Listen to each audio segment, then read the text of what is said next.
Yale historian Timothy Snyder has for years now been warning of the eerie similarities between our current political trajectory and the rise of authoritarianism in early 20th century Europe. He points out that Trump's recasting of January 6th rioters as martyrs in his campaign speech last weekend has some chilling echoes in the past. Before Hitler came to power, chief Nazi propagandist Joseph Goebbels worked hard to find a violent Nazi who could be portrayed as a victim of the far left. He eventually found a dubious character called Horst Wessel, who became the subject of the Nazis' main song. Trump has made an eerily similar move, turning his coup criminals into musicians of martyrdom, end quote. Musicians of martyrdom. And this is not the only fascist tactic that Snyder sees in Trump's rhetoric. Trump's Ohio speech was riddled with dehumanizing language, specifically when it comes to immigrants. Language that Professor Snyder says summons up the fascist historical context. Here's some of what Trump said about migrants at the southern border.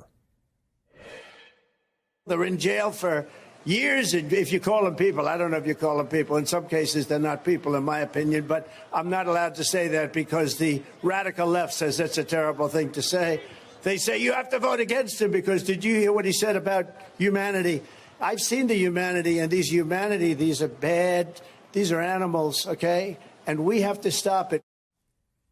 Trump's dehumanization of immigrants, the martyrdom of the so-called January 6th hostages, these are the context, Snyder argues, for the moment in that speech that set off alarm bells for many people. A moment in which Trump threatened that if he loses in November, there's going to be a bloodbath. Here is exactly what he said. We're going to put a 100% tariff on every single car that comes across the line, and you're not going to be able to sell those cars. If I get elected, now, if I don't get elected, it's going to be a bloodbath for the whole. That's going to be the least of it. It's going to be a bloodbath for the country. That'll be the least of it. It's going to be a bloodbath for the country. That'll be the least of it. That'll be the least of it is important here. That part of the speech set off alarm bells for a reason, but the hand-wringing began immediately. What did Trump really mean? Was he just talking about cars, or was he actually threatening violence? Trump himself tried to clear it up today in an interview with the British far-right politician turned broadcaster Nigel Farage. So bloodbath, talking about it's going to be a bloodbath in the auto industry because we're going to lose our whole industry because this guy's going to all electric cars and they're made in China. Ah, bloodbath in the auto industry. Trump is saying nothing to see here. Liberals are getting stirred up about nothing. I was talking about cars. But as Professor Snyder points out, quote, Trump is calling for a bloodbath in front of people who stood to dishonor bloodshed, to honor bloodshed, people who have just sung with coup criminals, people whom he implicitly promises he will pardon if they carry out another insurrection. And he's doing this in the fascist style of telling a big lie that confers martyrdom upon criminals who try to overthrow a democracy they associated with subhumans. We should see Trump for what he is, an aspiring fascist who likes, wants, and needs violence, end quote. Joining us now is the Yale historian, Professor Tim Snyder. Professor, good to see you. Thank you for being here in person. This is a remarkable conversation because people have spent the last couple of days saying he was just talking about the cars. Now, I'm an economics reporter. We've not used that term, bloodbath, about cars. But what you write about is that it's the context. It's not just whether he said that sentence about cars. It's everything else he said in the speech, starting with the salute of the hostages. Yeah, I mean, when he refers to the cars, he's then clearly switching gears. He's saying the cars will be the least of it. Right. It'll be a bloodbath for the whole country. And the folks who are saying the context is the cars, what they're actually doing is ripping it out of context, because the context is the whole fascist history of violence, the whole fascist history of martyrdom cults, Trump's prior insurrection attempt in January of 2021, and the physical context that he's just got people to sing along with the criminals of January 6th. That's the real context. You write, those who speciously insist that Trump had in mind an automotive bloodbath never mentioned that he had just celebrated criminals, repeated the big lie, dehumanized people, and followed fascist patterns. You lay out in your article the pattern of that speech. All of that was done before he brought up cars for one sentence and then went back to violence.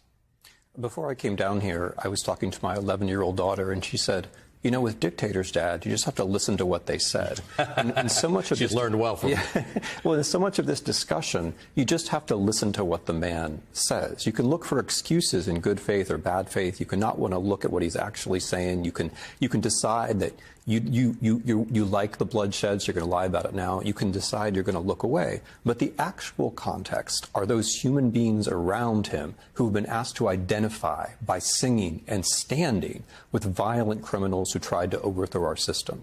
That's the context. There's something important here. You've told us we got the term the big lie, or we applied it to this from work that you had done. Donald Trump is not acting like a normal politician who expects to win or is even trying to win. He doesn't need to win more votes. He just needs to be in the ballpark because he's laid the groundwork for you not believing that he would have lost the election. Yeah. It's also important in this speech, if we're talking about context, that at least 9 times he himself invokes the big lie. Correct. And in doing that, he embraces the people around him in this alternative reality. And then in alternative reality, it's not the number of votes that's going to count. It's the feeling of having won that's going to count. And that's why we have to understand his words as preparation for a November 24 insurrection. That's what he's after. Let's think about the term we use these days is dog whistle. The idea that you say something that people who attune to it can hear. What's the historical precedent for this? Donald Trump says things. The rest of us can be hand-wringing about whether or not he meant automotive bloodbath or whether he didn't. But the point is it's landing with the people to whom he needs it to land. Yeah, I mean, that's one point. It's definitely landing with the people around him. But I think we also have the problem that our immediate impulse is to say, well, let's try to find an excuse for him. Let's try to both sides this. Let's try to suppress this. No, you can only beat this sort of thing if you recognize what it is. How do you think we should handle these sorts of things? Because we typically don't carry a Trump rally, but he has them all the time. And as you note in your article, this is not new. This is not weird. He just every time introduces something that he hasn't said before. But this concept of immigrants as animals or subhuman, vermin, poisoning the blood of the nation, this is not brand new. What do you do? What do you do in the face of this? Yeah, first of all, cover the rallies. I mean, in 2016, his rallies predicted pretty well what kind of a president who's going to be, and we have the same thing again, and we're not covering the rallies well enough. There are some reporters doing it. Susan Glazer just wrote a nice piece. But in general, she thinks people should. She thinks people should actually go listen to them or watch the whole thing, painful though it may be, to understand what's going on. Take it all in, take it literally. Think about it, report on it, rather than just doing the kind of distant analysis, finding the excuses. Listen to the man, because as you say, his strategy is just get close enough to make some kind of a play. And we've got 6 or 7 months to explain to Americans that this is the bloodbath candidate, that what he's trying to do is get close enough and threaten violence. There are a lot of undecided voters out there, maybe folks not here in New York, but a lot of folks out there who haven't thought about this stuff yet. But when they hear what he's going to try to do, it will matter to them. That's political work to be done. The problem, of course, is that everybody has this impulse to say he's just saying that. In fact, he said it was on Fox News this weekend, in which he talked about why he uses this inflammatory language. Let's just see if we can play this. Here's my theory, that you use over-the-top, sometimes inflammatory language because that drives the media debate. Did Trump go too far? And then you get the next several news cycles talking about your issue and, you know, whether your language was too much or wasn't enough. Any thought that I might be right on that? It also gets people thinking about very important issues, that if you don't use certain rhetoric, if you don't use certain words that maybe are not very nice words, nothing will happen. He's laying out the excuse for people who don't want to believe him. He's saying it's just rhetoric. It's to make people think about important things, calling people immigrants vermin and subhuman and talking about bloodbaths. Well, if you listen to what he said, if you don't use the not very nice words, things won't happen. In other words, if you use the nasty words, things will happen. And he's right. I mean, the fascists, authoritarians, they didn't personally have to kill people. Right. They used language. And that specific dehumanizing language of calling people beasts and saying my opponents can't be in power because they're the ones who are on the side of the beasts, that has a very specific history. So the words are the actions. The words matter in themselves. Because the goal is to get people to take on these ideas and deal with them. The goal themselves. is to say these other people on that side, the ones who help the animals, they're not real Americans. They can't possibly be in power. This can't possibly be legitimate. And so combining it with the notion of elections that are faked, the idea that they're on the side of the subhumans is meant to rally people so that they think that violence is acceptable. And we know this can work, because his words caused violence on January 6, 2021. And he knows it can work, and that's what he's going for. Professor, good to see you in person. Thank you for being with us. Professor Tim Snyder is a professor of history at Yale University. Let me tell you a story that might seem complicated, but it's really quite straightforward. As always, all you have to do is follow the money. A little over a decade ago, Donald Trump, then just a private businessman, meets with the Prime Minister of Serbia and tells him how much he would like to build a luxury hotel in the Serbian capital of Belgrade. It doesn't happen. But a few years later, Donald Trump is the president of the United States. And President Trump sends a special envoy to help mediate Serbia's peace process with neighboring Kosovo. The guy Trump sends, this guy, named Rick Grenell, doesn't really have any experience in this arena, but he quickly endears himself to the Serbian government by basically siding with them on everything they want. While he's there, Mr. Grenell makes a lot of new friends. He likes to go clubbing with the Serbian Minister of Finance, for instance. Looks fun. And Rick Grenell also tells his new Serbian government friends that they really should consider the idea of an American real estate development in Belgrade. Meanwhile, Trump's son-in-law and the White House advisor, Jared Kushner, is spending time making fast friends with the autocratic de facto ruler of Saudi Arabia. When Kushner leaves the White House, Saudi Arabia dumps $2 billion into Kushner's brand new investment fund. And now the New York Times reports that Rick Grenell and his Serbian friends and Jared Kushner and his Saudi billions are teaming up to finally realize Donald Trump's dream of that luxury hotel development in Belgrade, along with other big real estate projects in the Balkans. According to a draft outline of the Belgrade Agreement obtained by the New York Times, the Serbian government could turn over the land and the entire development to Kushner free of charge, which I happen to think is a very nice thing for a foreign government to do for the Trump family. As Donald Trump locks up the presidential nomination while facing hundreds of millions of dollars in legal judgments against him. Joining us now is the New York Times investigative reporter Eric Lipton, who has been covering these deals. Eric, good to see you. Thank you for being with us. I tried not to have that drip with too much sarcasm, but it's kind of an amazing situation when you pull it all together and see who the characters are involved in this development. Yeah, we were startled when we learned that in fact, that this was a project that had first been proposed and considered by, then Trump businessman in 2013.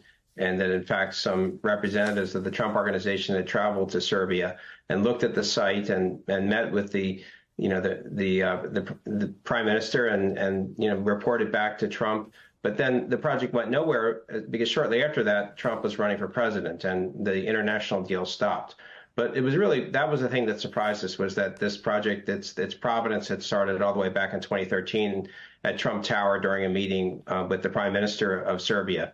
And the same prime minister then, was commenting on it today. He's now a member of parliament. He's now the foreign minister. But he was commenting on the same project today and before the parliament and defending the proposal. Now, I want to be clear in the reporting. Both Kushner and Grenell say that Donald Trump has nothing to do with this. That's right. I mean, Trump, in fact, financially is not involved with this project at all. And Trump and Grenell and Kushner both assert it was sort of hard for me to accept, but they both assert that they were unaware that Donald Trump had considered this site. And I said to each of them in conversations, I said, it's a bit hard to imagine that we're talking about not only the same country, the same city, but the exact same property that you now are proposing to build a hotel, which is, and that's what, Trump had proposed back in 2013. But they do assert that they were unaware that Trump had considered this site for a hotel back in 2013 and 2014. This, of course, these business interests tied to the Donald Trump family are interesting in this moment in time, because we were just getting news this week that Donald Trump has got until next week, but he's having trouble raising a bond for the fine he has to pay up. So we have a bit more of a picture about Donald Trump's financial situation, in that he cannot, without liquidating something, probably come up with $500 million. Makes the idea of big developments around the world more compelling. Yeah, I mean, again, this is not a Trump project. This is a Kushner project. And, you know, Kushner has for the last 3 years been gradually building his investment fund investments. And this would be the largest group of investments that he's done so far. There's 2 in Albania and 1 in Serbia. The 1 in Serbia alone is estimated to be, you know, about $500 million investment. So we're talking more than $1 billion in these 3 investments. I mean, the thing that struck us when we looked at them is that the projects in both in Serbia and Albania require actions by the governments there to grant them, you know, the right to use federal property. And in Albania, it's a former military site that would be turned into a luxury resort. And in Serbia, it's the former headquarters of the Yugoslavian military, which was bombed by NATO in 1999, has been sitting largely vacant. In both cases, those sites are controlled by the government. So Kushner would require an act of the government to get access to these sites.